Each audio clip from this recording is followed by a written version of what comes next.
Hi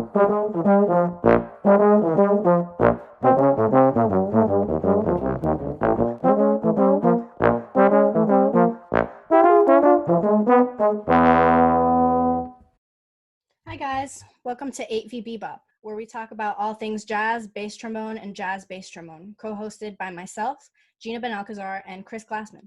This week's special guest is the legendary Douglas Purviance. And Douglas Purviance has worked professionally in the United States and abroad for well over 3 decades. After graduating from Towson State University in 1975, he established himself during a 2-year engagement, touring extensively and recording 3 albums with the highly acclaimed Stan Kenton Orchestra.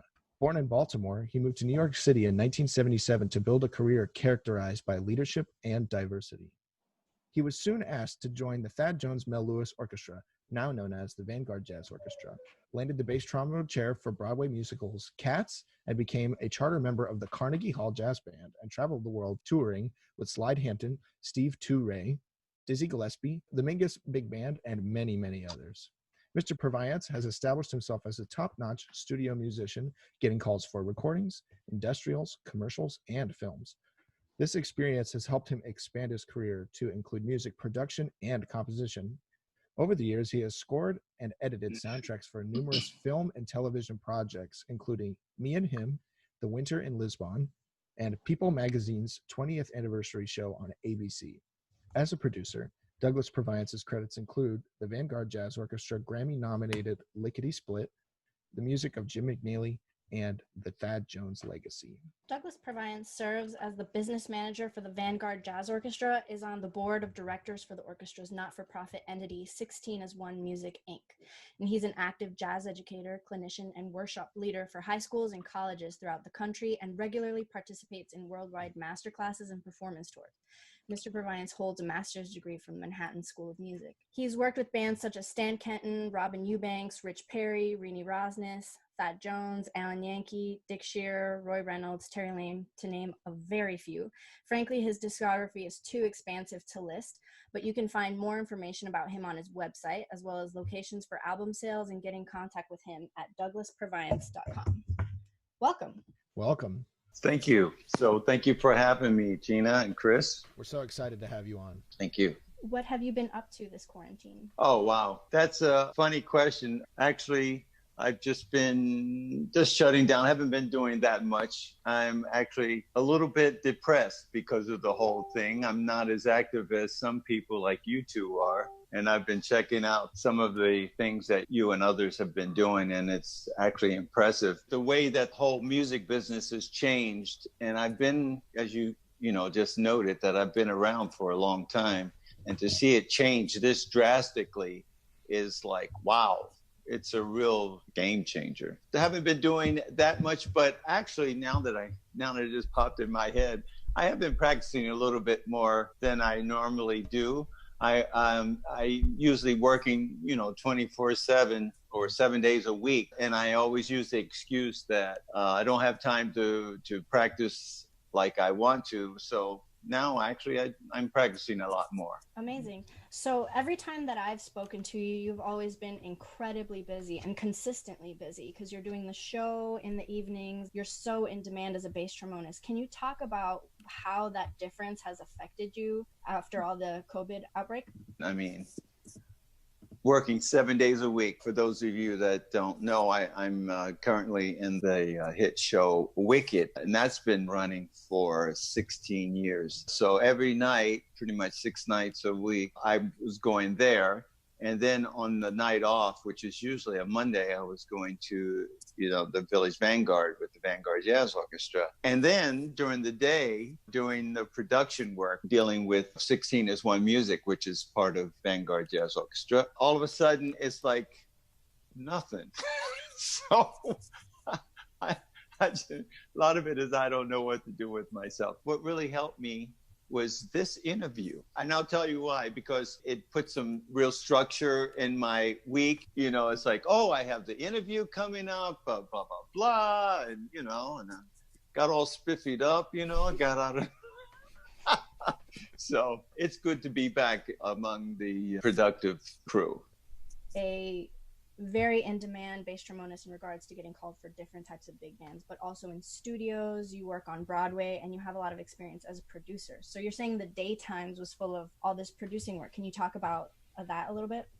Well, the producing work itself is a little bit slow, but when you're a producer, you're always trying to get a project done. So I've been trying to get out actually 2 CDs for the Vanguard Jazz Orchestra. We have a lot of new music from Jim McNeely, which we want to do a project with that. And also we have newfound music from Thad Jones and also Thad Jones's 100th anniversary of his birth, coming up in 2023. And so we're gearing up for that. And it's really exciting to have some new music from Thad Jones. But then, we'll have to raise money for funding. It's that, and then also making choices and, dealing with 16 musicians and how everyone wants to do certain things, And of course, to everyone's credit, they could all do what I'm doing. Each of us could be a lead producer. I have to juggle with making choices with that. Also, I'm producing a CD of the great Jimmy Heath big band. We have one of those in the can. Again, trying to raise money for that project to come out. I'm also music contracted for Ron Carter's big band. I have to mention one of the big bands that I play with that I have no responsibilities. And one of the reasons it's so much fun, besides the music and get to play with Christian McBride's big band, it's just so much fun to play the low notes with Christian McBride. It's like unbelievable. Days are pretty busy too, so my email box is full. I'm answering calls and blah, blah, blah. And some of you that know me and they said, well, he hasn't answered my email or my call. It's like, oh.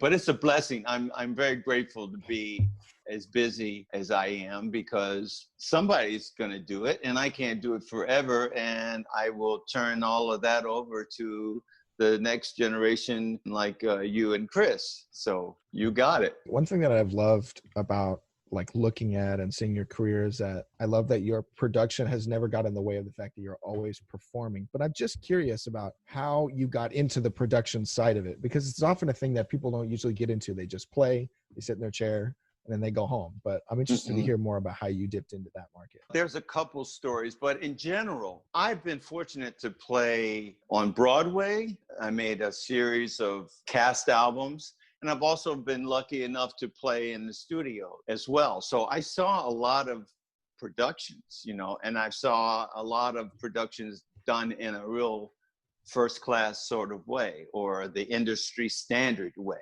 And then I've always played jazz. And so I would go to the jazz productions, and a lot of times the finances weren't there. And so they were a lot of times done in not the first class sort of way. And as I'm sitting around playing my part, just like you're saying, I'm doing this, and all of a sudden I would hear myself say more than once, all the time, to say, if I was in charge of this, I would do it this way. Or if I was in charge of that, I wouldn't do it that way, I would do it this way. And that happened over and over and over again. But my first production, which I considered big time, was I actually stood up and asked for it.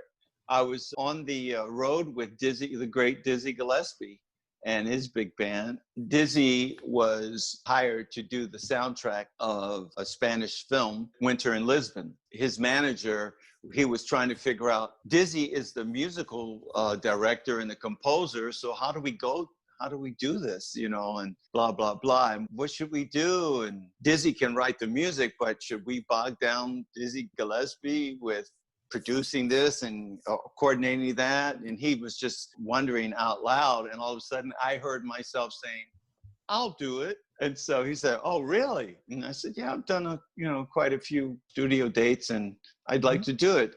So he said, I'll run that by, Dizzy and blah, blah, blah. So he got back to me and he said, yeah, do it. So I met with the people and got a budget, and it was so cool. Me and my business partner flew back over to Spain to do the whole thing, and it was a great experience, you know. Yeah, that movie is Winter in Lisbon. Really kind of cool. So I have a question for you that's, I'm just going to say it how we have it.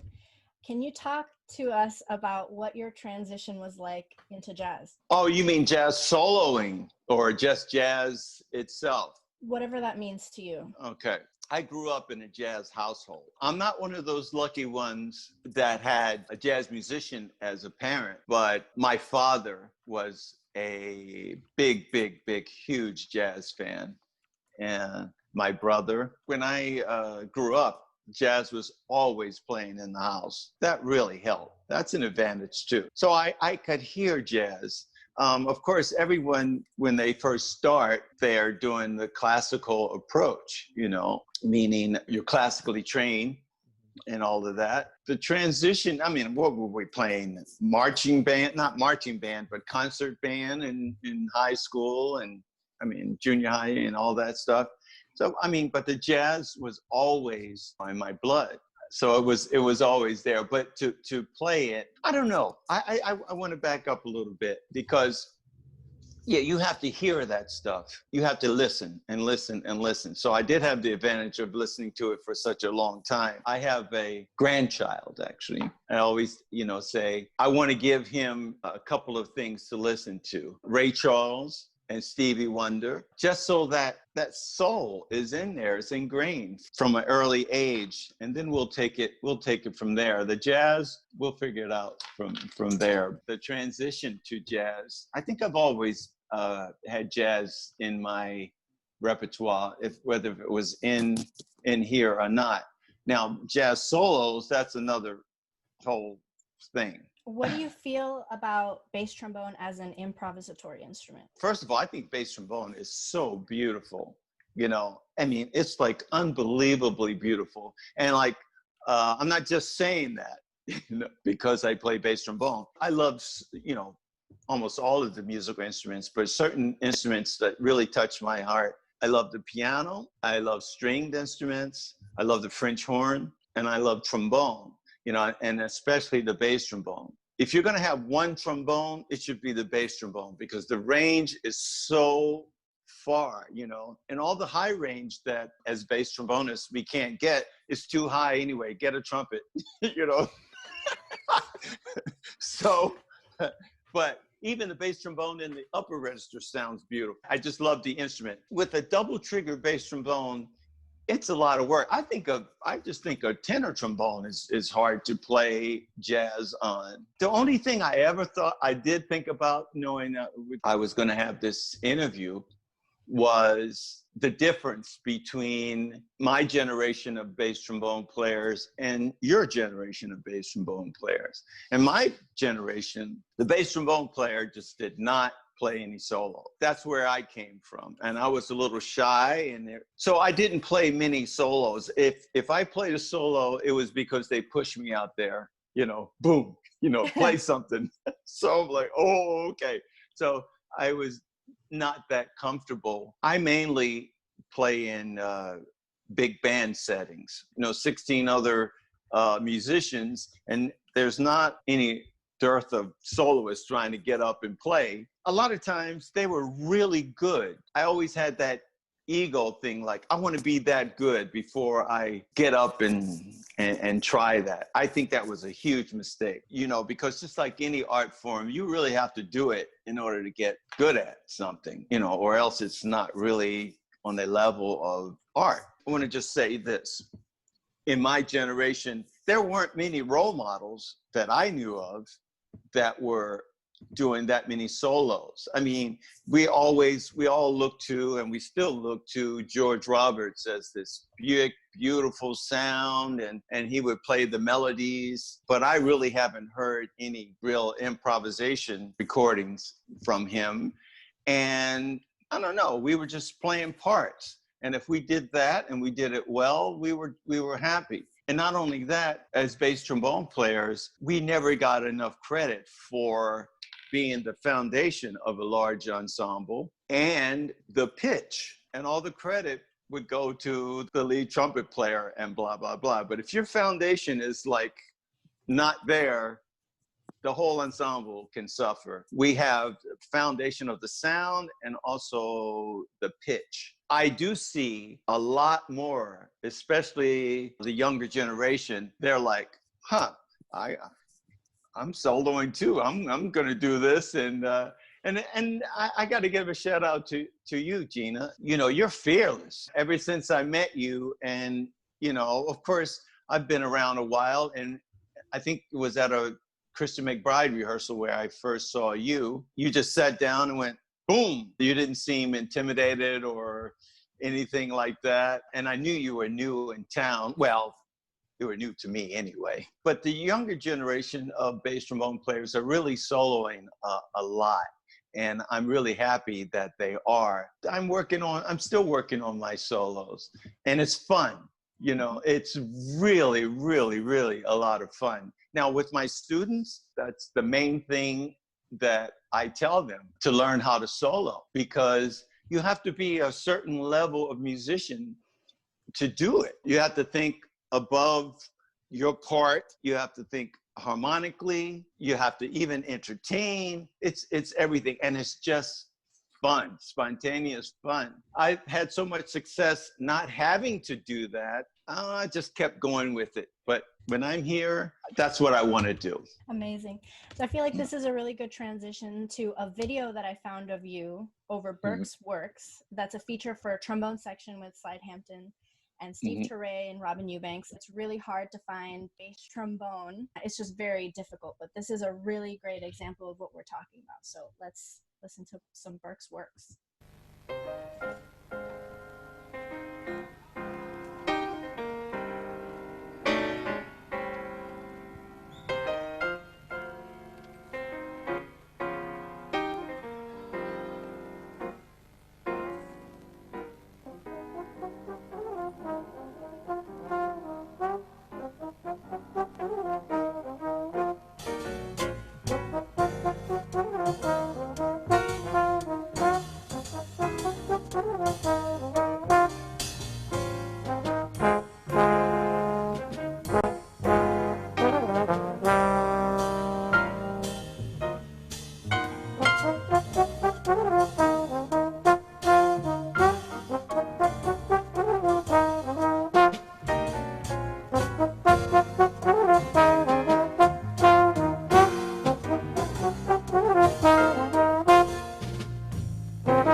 Douglas Purviance. We talked about it a little bit when the stream cut off, just because I wanted to let you know, just since you were talking about listening and the language, how beautiful I found it that solo, and I found it by accident one day, which is easy to do with your playing because you're in most videos that I check out. I'm like, wait a minute, there he is again. I found this just watching the concert, not knowing that I was going to find you improvising, and I just wanted to say how beautiful I thought that was. Oh, thank you. Have a great mastery of the phrasing and the language. Oh, thank you. Thank you so much. But I had to listen to that solo twice now. That was... You just killed me. Anyway, thank you so much for those great words, those kind words. Seeing that video, it just reminds me of how lucky and blessed I am and was to be working with Slide Hampton. So we can go on for about an hour about Slide Hampton. Steve Torre's solo was like right before that. Now, a lot of people don't know that Steve Torre played bass trombone too. Back in that time, Steve Torre and we played in the same circles, especially with the Dizzy Gillespie United Nations Orchestra. And so Steve could play tenor and bass trombone. As a matter of fact, he also played bass trombone with Woody Shaw. Steve is a bad dude. He just found it a little bit too much when he got so busy to continue with bass trombone. And so he basically said, Douglas, you got this on a lot of the projects that we were doing. He was very instrumental in my career as well. But Slide Hampton, wow, having to play a solo after Slide Hampton too, that's pretty intimidating. I just wanted to say about the bass trombone with improvisation. But Slide was always so encouraging. And I think I just got to say this before I lose the opportunity to say it again, is that my whole career I basically owe to Slide Hampton. I met him in 77. Everything he did, I was, like the first thing you played was around midnight. It was because I was on a project with Slide. I was on a project with Slide on all of these things, what you just heard. I was on a project with Slide Hampton, and he was such a great teacher, and we've got to do a whole special thing on Slide Hampton. Oh, speaking of bass trombone and Slide Hampton, I'm very proud to say that Slide Hampton plays the bass trombone, by the way. I don't know if most people know that. I don't know if most people know that either. They do not know that because nobody says it. Okay, here's why he plays the bass trombone. He plays a 562 bore, with the same bore as I'm playing and you're playing. If you grab Slide Hampton's mouthpiece out of his horn, it'll fit right in yours. I'm really proud to say that he got a lot of stuff from me because I play bass trombone. I was the bass trombone player. He loved the sound. He loved my sound too. He would always comment like, it would take us, meaning the tenor trombone players, like a half hour or an hour to really warm up and get a good, nice, warm sound. He said, and Doug would just come up and have a nice, warm sound right away. I want that. I actually have that in print, so in one of the, so because people say, yeah, sure, pal. So I would actually loan him my bass trombone mouthpieces if he had to. And the range that he plays is unbelievable. I would like to be part of a broadcast when it's all about Slide because it is 8VB. He's something else, that one. And you guys have a very close relationship too as like friends. Correct? Yes. Well, yeah, I consider Slide, like a father. To me, he's so generous for me and Robin Eubanks. He even had Robin stay at his house. He's like, here's my keys, that kind of stuff. We've been around and with each other for a long, long time. Oh, and here's a story about Slide when he did this band, actually. Was it this band? It was one of the bands where I had to double on tuba. I wasn't playing tuba at the time. And so Slide comes up to me and Slide can talk like this sometimes, and he said, Douglas, I'm starting a new band. He named all the instruments and it's going to be bass trombone and tuba. I sure would like you to be with me. Meaning like, you better play tuba or you ain't good. So I said, okay. So I whipped out a tuba and I, did my best. You really need a good instrument when you're doubling on a tuba. I had a really not so good instrument. But I played a really great instrument when I was on Stan Kenton. The band had a tuba. It was a great minor Weston. It was really nice. So you talk about Slide Hampton having such a big influence on your career, but you have been a great influence on many bass trombones' career as well. You say that he made your career, but most bass trombonists who are on the scene, who have careers and that have any kind of influence, credit you the same way that you credit Slide Hampton. I got a lot of people started, gave them a lot of their first breaks on Broadway. And, you know, people did that for me. You know, when you get older, it's your job to do that. I mean, that's just the way I was raised. I've been really, really lucky, you know. I mean, that whole thing with the Kenton and then traveling all around. And that's what happened. Okay, when I was on the Kenton band in the 70s, I traveled every square inch of this country. And I met a lot of trombone players and bass trombone players. And I realized then that I was good, but there are a lot of really good players all over the country. The difference was I was in New York. And at that time, I would tell everybody, come to New York, come to New York, come to New York. You might have one gig a year and it'd be, oh, that's when Quincy Jones was doing, they were filming The Wiz or whatever. And so you're on a movie thing instead of some little club date. I just felt it was my obligation to help out young players, especially when they play well. You know, I play in Wicked, but actually Jennifer was the first bass trombone player of Wicked. So she kind of got a free pass. So she came to New York. I was welcoming to her and she was like, okay, she played the first production in San Francisco of Wicked. And so it was like, man, she knows the show. She's got to, you know. So she came in there and kicked butt. Haven't looked back yet. I'm proud to say that I've helped out a few musicians, and there's a couple of people that I would like to help out right now. But it's like, what am I supposed to do? Go look for you? They haven't come to me. I won't mention any names. Well, thank you so much for that. All the bass trombone players know it. We want you to know that we appreciate it. Oh, thank you. And you playing in the Vanguard Jazz Orchestra, like I say, you're fearless. You know, I really like that about you. You know, a lot of people, we would be like, oh my God. You were like, okay, all right. I got all the crazy nutso freaking out before I got there. Don't worry. If you don't mind actually talking a little bit about, most of the bass trombonists we've had on here also double, but as someone who's such a prolific doubler playing Wicked for so many years, we'd love to hear your thoughts about how you just maintain tuba. There is actually a distance between when I got to town and now. Things have changed a little bit. I played tuba when I was on the Kenton band. I played a little bit of tuba with Slide's band I just mentioned. But once I became established in New York on Broadway and I did not have to double, I don't double anymore. And Wicked is not a doubling. No, it's not. No, it's not. And see, that's proof that almost all of the Broadway bass trombone things are doubling now, which is a good assumption that you thought that was a doubling.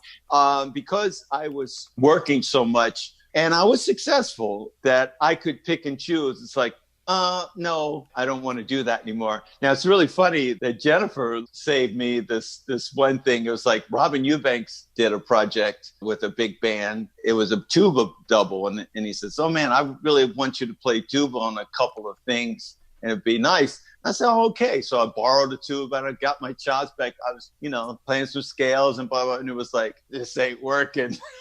And Jennifer Wharton was on the gig. She's a marvelous tuba player. And I said, Jennifer, can you play these parts? And she said, yeah, sure. She did it and it sounded great. So I could feel the respect that she had for me, so that she didn't vibe me. She just did it and she was happy to do it in part for me. That leads me to another question, which is, what sort of steps did you take to get to the point where you didn't have to double anymore? That was a matter of just being successful in the business. It's like sports, all I do is DH now, it's like, if you're a rookie, it's like you do what we tell you to do. It's kind of like that, really. I certainly play in enough big band that I'm okay. You keep bringing up the Stan Kenton Jazz Orchestra, and that's like the first orchestra that you started playing in, correct? Can you talk about the experience in that band and touring with that band, establishing your career, and then anything that goes along with that you learned in that band? Yeah, I'm really glad you asked that question because it's basically my duty as an older statesman nowadays and as an African American musician to let people know that kind of experience that I went through. There was only like less than 5 African American musicians to ever play in the Stan Kenton Orchestra. I was hired from my college, Towson State, which is called now Towson State University, and from week-long clinics that the Kenton band used to do there. Boom, I was thrust on the band. Only African American on there in the band, and it was an experience. Let me just tell you straight up, like Stan Kenton and I had a real special relationship. Stan Kenton was no spring chicken, or he was not that young. You know, he had some attitudes and things that could have been strange. But between he and I, it was like really, really good. I came from Baltimore, Turner Station, which is a small African-American community in Maryland, and then started traveling all over the world. I mean, within 3 months of joining that band, I've been all over the country and then in Europe for the first time and recording. We did 2 albums within the first 2 months I was there. It was just a great, great experience. It was my entry to the big time, quote unquote. And I just loved it. And it also was an entry for me to find out about America. I mean, people can say all these small towns or small cities that they live in, and I've been there. I met this guy at my community garden, and he was like, "Oh yeah, you know, I'm from Arizona and blah, blah, blah." I said, "Well, I've been a lot of places over the country." I said, "You could probably be from Prescott, Arizona." And he said, "Oh," you know, I thought he was going to say, "Oh, you've heard of that." He said, "I actually am from Prescott, Arizona." It just changed my whole life. That's why I come back to it. Also, it helped me establish myself in New York when I left the band. The sound in that band, a lot of people have a lot of criticism about that band. I play in a lot of big bands. The writers that wrote for that band, you know, people like Johnny Richards and Marty Page and, you know, all the others that are more famous, you know.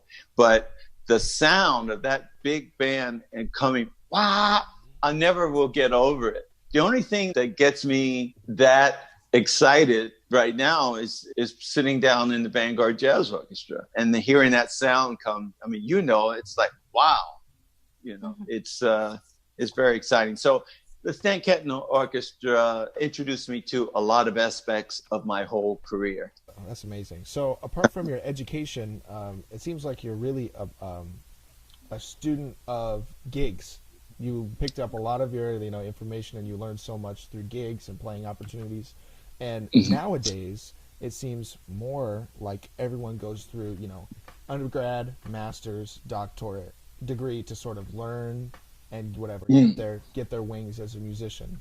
We wanted to know if you thought that doctoral and master's degrees matter, or is it something that you can pick up on gigs nowadays, or, you know, if it's somewhere in between? It changed.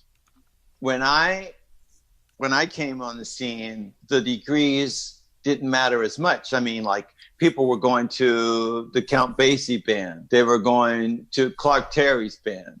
They were going to Stan Kenton band. They were going with Thad Jones, Mel Lewis. There were a lot of stuff going on in the business, and they could give a flying hoot about your degree. You didn't need a degree for those things. But nowadays, I think it's important to have those degrees. Now, I got my undergrad degree in Baltimore, went on the road, and then I wanted to come to New York. Big, scary, scary New York. I think the best way to get to New York was in college. You know, I'm there, I'll check out the scene and whatever.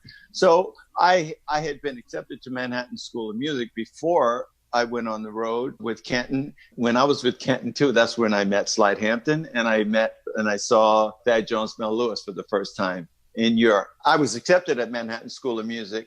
And I just moved to New York. I just moved to New York without going to school. But I went back for my master's because I was really pursuing the production thing a little bit more. And my thing with producers, really good producers and writers, The good producers could play piano because they had to change things. They said, oh, no, that's not working. We need to shorten it by three seconds. Here, just play this, or you do that. And so I wanted to shore up my piano and harmony and improvising. So that's why I went back to Manhattan School of Music. Now, I got it. That's all I wanted to do. I wasn't going to present it to anyone. But when the scene changed, I was eligible to teach as a professor. You know, I became an adjunct professor at Seton Hall University in New Jersey. And the first thing they asked me was, do you have your master's? And I was like, yeah. It's almost like the musicians union. They don't get you a gig, but you're eligible for everything. I think it's good. Today's scene, the jazz musicians, either they supplement their income with teaching or Broadway.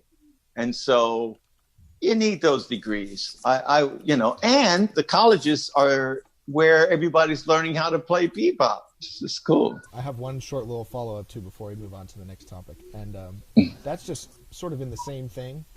What are things that you think students who sort of exist in that vacuum of education miss? Like if you see a student on a gig and you could kind of tell, like, oh, well, that's probably someone who's a college student. What are things that you notice? Well, like lately, the college students that I see on my gigs, they're pretty on the case. They're pretty sharp. They're pretty accomplished. I mean, I don't see them missing. I mean, if they miss anything, it's the development of their soloing. But I mean, if they're sitting on the gig with me, they've done some stuff, you know. I know it sounds conceited, but well, I mean, where's the lie though? Yeah, somebody sent them there. That's how I met Gina. I mentioned that before. Michael Deese. I mean, you can't play any better than that. You know, it's like he's a phenomenal player, and he couldn't be there, so he sent Gina. And I was like, I never met her, but two things. If Michael sent her, she could play. Then it's like she had to take it on her own from then. Oh, that's one thing that most people don't know. I mean, they know, but they don't hear anybody saying it. We are always auditioning. Whenever you play that horn, we are critiquing like crazy. We can be, oh, yeah, that's good. That's good. We are like, so I know I am. You don't get any free passes, you know. It's like, how's the pitch? How's the this? How's the reading? How's the soloing?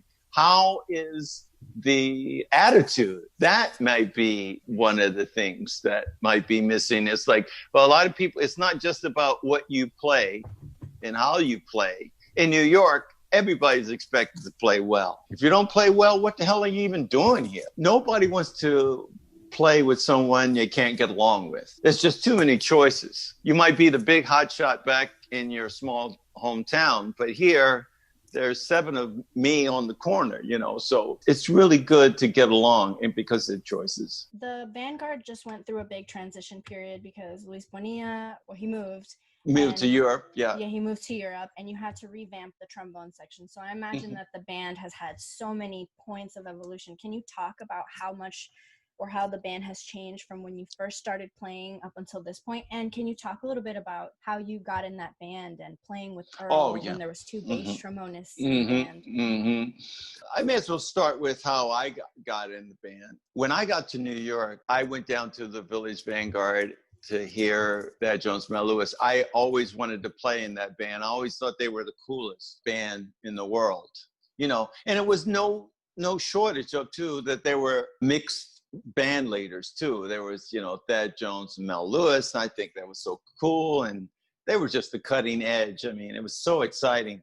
So I was at the Vanguard every Monday, you know, just like some other people I know.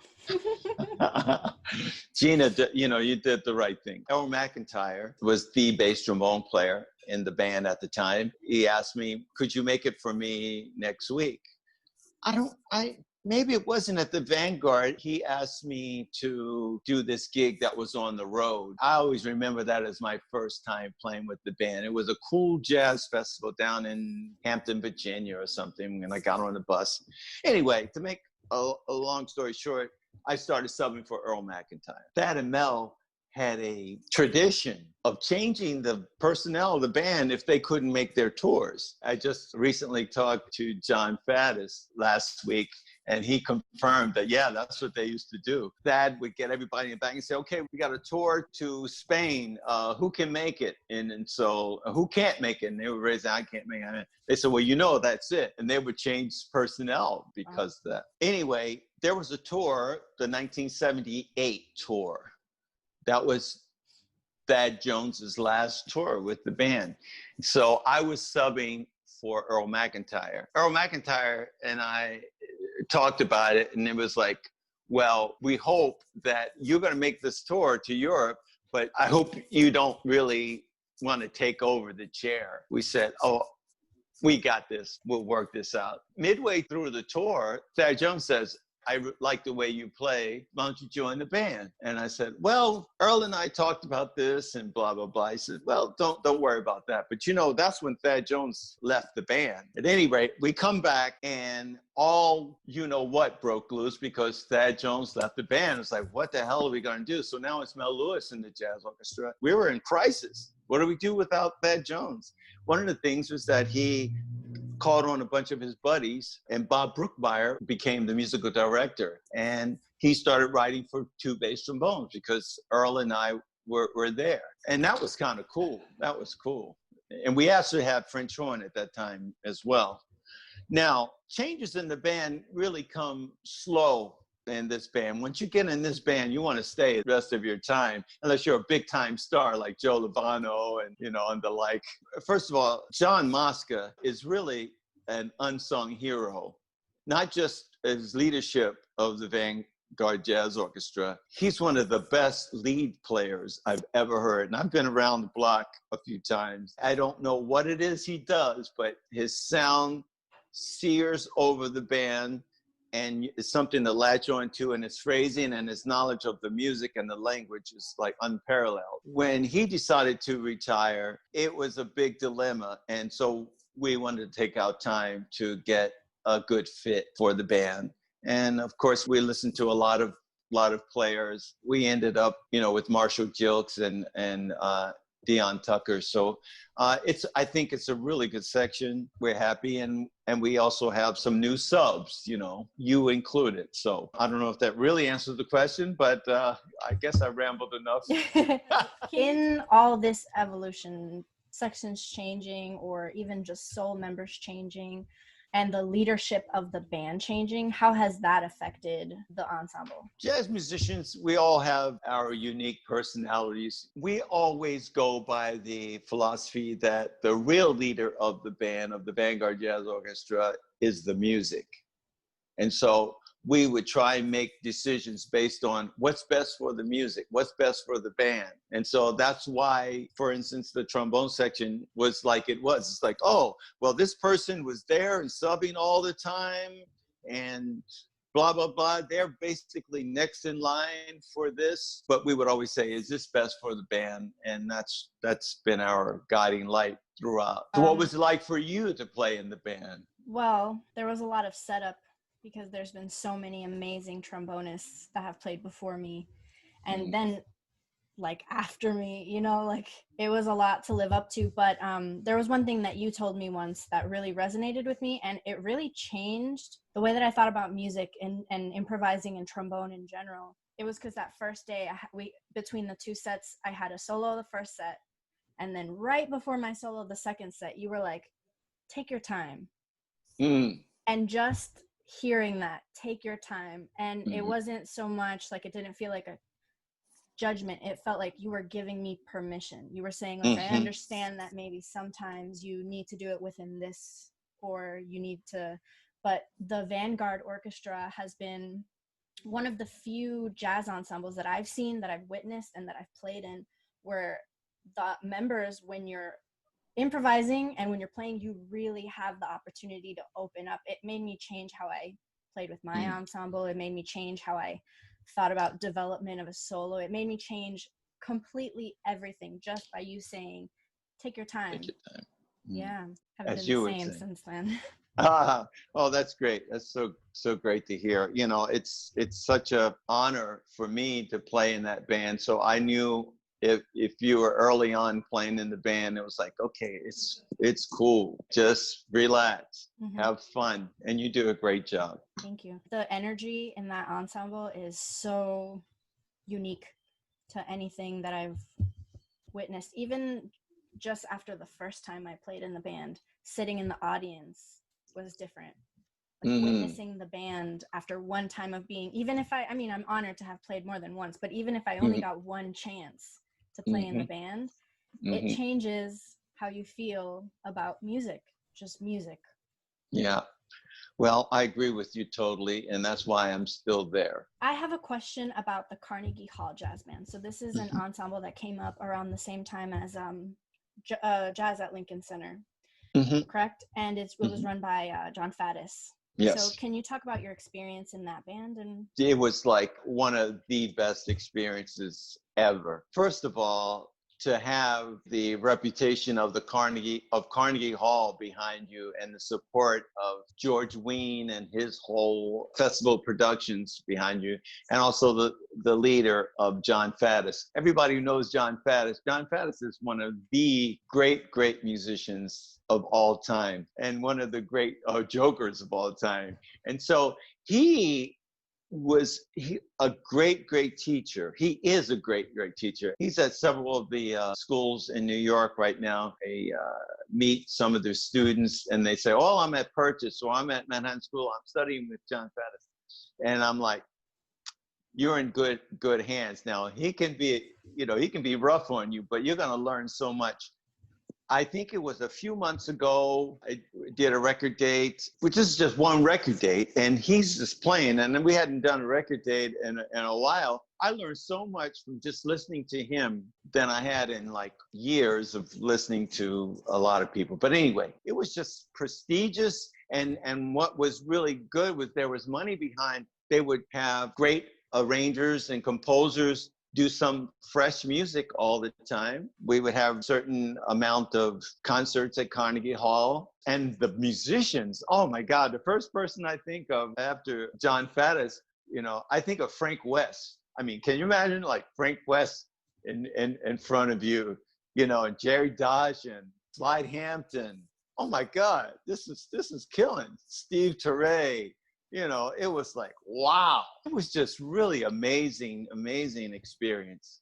And I'm so proud to have been a part of it. I remember we had our 10th year anniversary, and I was doing some show. I don't even remember which show it was. They have what they call the lock-in. You can't leave until they let you go and blah, blah, blah. I was still locked in like the last 3 days of the lock-in, and I couldn't be at the 10th anniversary. So I went up to the conductor and said, I'm not going to be here. I said, what? You're in the lock-in? And they really put this big, heavy thing on me. And I said, okay, good. Do what you got to do. But I'm not going to be here. I'm going to be here with Carnegie Hall Jazz. I wish more people would put their perspective in what's good and why they're in New York. You're in New York. I mean, most of the jazz play, you're in New York to play some music, man. There'll be other shows, so I put my career on the line for that, and it worked out just. We've talked a bit about many of the musicians that's influenced you outside of bass trombone, but we're curious to see who some of your bass trombone specific influences are. First of all, J.J. Johnson. Everybody says, oh, he's not bass trombone. But J.J. Johnson's sound is like, boom. So huge. That was the first trombone player that my father used to play. And man, what a sound. To me, bass trombone is like sound. And then there's slide, like we always just said about there's Slide Hampton with that big sound that he has. But specifically, bass trombone influences the sound that I latched on to when I was getting serious about the horn. Was Tony Studd. I mentioned his name to some of the younger players. He may have gotten under the radar, but wow. And he used to play the 62H horn. Tony Studd was the guy. He played in Gil Evans's big band. He does that Stratus Funk intro. Wow. My students, I would always tell them, like, listen to that. Bill, bo. It's unbelievable. I get chills just thinking about it. Tony Studd, and of course, there's always George Roberts, the godfather of the bass trombone. And yeah, that was it. But, you know, once I got to town and everything, you know, Dave Taylor was very influential with me. You know, I studied some with him. His sound, it was like, always think about it. It was like, wow, what a talent, what a unique guy he is. It was like, I can do what I do, but he can do that and an octave below. So he is something else. He's a very serious talent. Bill Reichenbach. Charlie Vernon was with the Baltimore Symphony when I lived in Baltimore. There were a bunch of guys that influenced me as bass trombone, but I think Tony Studd was, if I had to name one person, he would be the one. So look him up. I was fortunate enough to get a lesson with Mr. George Flynn, and he talked. We talked about Tony Studd for like almost the whole lesson. So it's very cool to hear you talk about Tony Studd as well. Oh, I love George's playing. See, that's what I mean about like in New York. You know, it's like, okay, we can't get Dave, we can't get George, we can't get Doug. You know, you can't get. It's like, wow, there's so many choices. We wanted to ask about some of your bucket list gigs, ones that you've had or ones that you wish that you could have in the future. Well, I'm not 16 anymore, so I've had some really, really, really great gigs. You know, we've mentioned a few already, you know, Thad Jones, Mel Lewis, Clyde Hampton, Stan Kenton, Christian McBride. We played for President Obama at the White House. That was very special. There's so many gigs that I've been really blessed to have. I know one early on. It was with Jazzmobile, and we played the 1980 Winter Olympics up in Lake Placid. Unbelievable. I mean, just, you know, my career has been one thing after another. And of course, all of the Broadway things, you know. My first Broadway gig was, and nobody remembers it, it was called The Act. And it starred Liza Minnelli, and it was directed by Martin Scorsese. And so I'm walking around, you know, it's like, it's my first gig. That's why I keep saying, you got to come to New York. You got to come to New York, you know. I subbed for Dave Taylor, actually, on the soundtrack of The Wiz with Quincy Jones. It's just been a glorious career. Those are the things that just came to mind. What is it like that you've basically done most of your bucket list gigs? Like, you didn't name anything that you haven't done. Your discography, your experience is all bucket list gigs. I know one thing. Out of all of those things that I've done, I've never done my own recording as a leader. Now, I've produced many a recording. I'd like to do that. Now that I'm like, okay, I've done all that. You haven't, you know, I'd like to do that because I think it would be so much fun. That's it. So amazing. I hope you do. Yeah. Everybody should buy that record. I'm down. I will do it. So when I met you, it was in Christian McBride's band, and you just have this presence to you. It was the first time that I had seen you in person. You can tell from on stage, but it was the first time speaking to you. You have this presence that commands respect, and you said something at the end of rehearsal. You said, "I don't do overtime." And you stood up and you walked away. And I know there was like humor behind it. I could see that the band had probably heard you say this or stuff like this before. Yeah. But can you talk a little bit about that, like commanding respect or just earning respect in the music business? Oh, okay. That is coupled with being on the scene for a long time. I've been on professional scenes. I've been on jazz scenes. I've been on high class scenes. I've been on low class, you know, scenes. And this goes back to, of all those things I've done, I think the best musicians are the jazz musicians. And I've been on film, I've been on this, I'm just talking about that Quincy Jones thing. It's like, they wouldn't do that to those musicians on that record date. And if they did, they would really, really pay you a lot of money. It actually goes back to production. You have to go with the flow. You have to say, okay, I got 35 more minutes and I owe the musicians a 10-minute break before we do. So the producer is sitting there thinking of all this stuff. He's got a decision to make. It's like, well, I'm going to run through this and then it's going to go overtime and I'm not going to pay the musicians. Like, what kind of decision is that for us? It'd be like, okay, listen, Yeah, that means you got to cut something. You're not going to get to everything that you ran out of time. That's just it. You still got to give us what we're due. But you could get up there and say, too, I mean, it's not so hardcore like that. It's like you could get up and say, guys and gals, I got 35 more minutes left and you're due a 10-minute break. I'm not going to get through what I'm going to get through. Can you give me 10 more minutes? Or can we do this and then give you the, some kind of decision like that to have us a part of it. And as being a producer, I know that there's some flexibility in what you do. And also certain people get respect and certain people don't. In other words, it's that you wouldn't tell that actor up there to give you this, but you'll ask the musicians. That's one of the good things the position I liked about the musicians union. They said, all you musicians, will you do this? And will you play for us? And will you do it for free for a good cause? And their attitude is like, well, are the stagehands going to do it for free? Are the caterers going to do it for free? Are the blah, blah, blah, blah, blah, blah, blah going to do it for free? And if the answer is yes, we'll do that for free too. The answer is never yes, but they want us to do it. It's kind of like that. I feel like you are in a very privileged stand in regards to this because you have so much experience. And I mean, just who all these people that you've played with commands respect in itself. How would you advise like younger musicians to command that kind of respect? Or is that something you wait for, something you earn?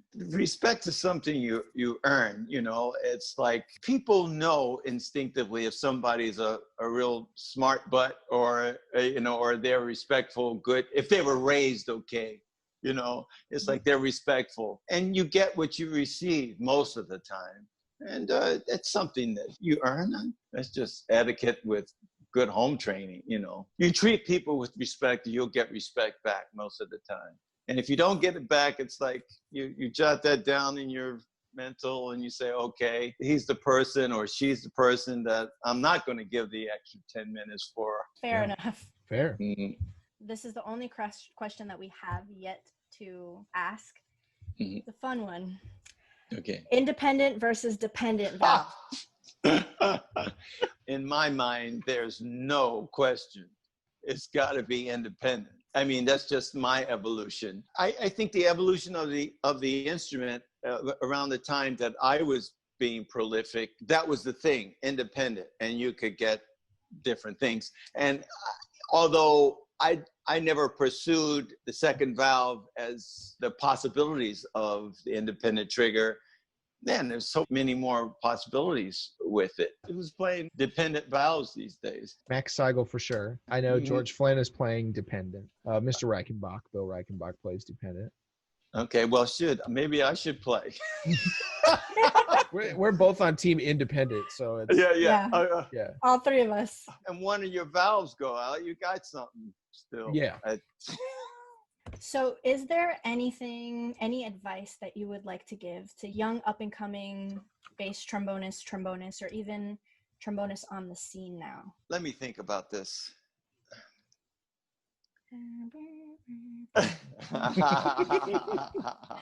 Sorry, did I break Well, a I tell you copyright law? what, I used to always say practice and move to New York. I mean, that's the key to my success. As far as bass trombone, my thing, I just said, it's sound. And it's like long tones up the yin yang, And all I know is that every good musician, whether it's bass trombone or any other one, they're always spent some time being a fanatic about something.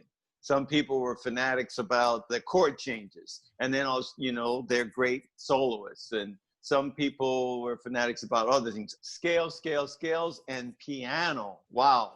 I wish I had done that a lot sooner in my career. I think piano enhances every part of your musicality with melodies, and you can see where things are. I wish I had done that a lot sooner. Now I'm having fun with piano. I have a really nice piano and even an electric one for when it gets too late to play, that. So that's it. And long tones. Take it from there, Amen. Yeah. Piano and long tones. Yeah, piano and long tones, and be nice. Get along with people. Wow. Say it one more time. Be nice. Be nice. Get along with people. You know, it's been great to spend some time with you. It's been so exciting. I mean, you're still calling me Mr. Purviance. See, it's how respectful you are. This has been exciting for me. I've done a lot of things, and wow. Thank you for having me so much. Thank you. Yeah. Thank you. Thanks it's for being such on. a pleasure for us having because we're learning so much from you. So thank you. And for anybody who would like to learn more about Doug Purviance, make sure you look him up, douglaspurviance.com. You can find his CD store. You can find links to recordings, which is an incredible amount because you've been on so many records. Mailing list, and to get in contact with him yourself. Well, let's hopefully it's updated. It's updated shortly. I do want to let people know I will be doing a lot more teaching now that the whole scene has changed. And teaching has been something that was in the forefront of what I was doing, but now I have time to do that. Amazing. That's good news, guys. That's amazing because you're the one of the most, I've never seen you not busy. Like anytime I've seen you, it's like coffee before a thing that you're going to. So lucky for us. So thank you. Anybody who's able to catch you, thank you so much for giving us your time. Thank you. Yeah, and thank you for doing this. And thank you, Chris. I'd like to spend some more time together. And Gina, I'll see you around. See you around. All right. Thanks, everyone. Bye. Bye-bye. That is funny because a lot of times I'll just find videos and send you like pictures because you're in everything. And so it was so surprising to hear you. I mean, I saw you up front and everybody was blowing. And I was like, well, is he going to play? Yeah. But it sounded so good. And I feel like, because me and you have talked about it before, that you never really, really sat down to learn the improvisation part of it, but you listened to so much that you could hear kind of where it would go. And I feel like that was such a great. Oh, well, thank you. Thank you.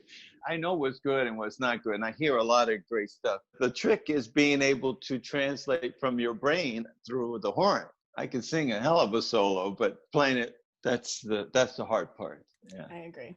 That was the hardest part for me. You can plug in stuff, you can learn language, but if you don't know the language, you don't know like the inflections. Yeah. To see Slide like standing and like on the front of the stage. My Slide was when he was older. This was recent. Yeah. So he was like walking a little bit slower and someone else would carry his horn. So it was incredible to me to see him like in the front of the band with so much poise and elegance. Oh yeah, man. Very much. Very, very elegant. It's Slide's fault. Yeah, he put you on a bunch of stuff. He's so killing. It's like, and a lot of times it would be, okay, Slide's going to play, and then you're going to play. And it's like, are you kidding? I'm going to play right after Slide. Or even if it's the three of us, it would be like, okay, Slide's going to play, Doug's going to play, and then Steve is going to play, or something like that. It's like, oh.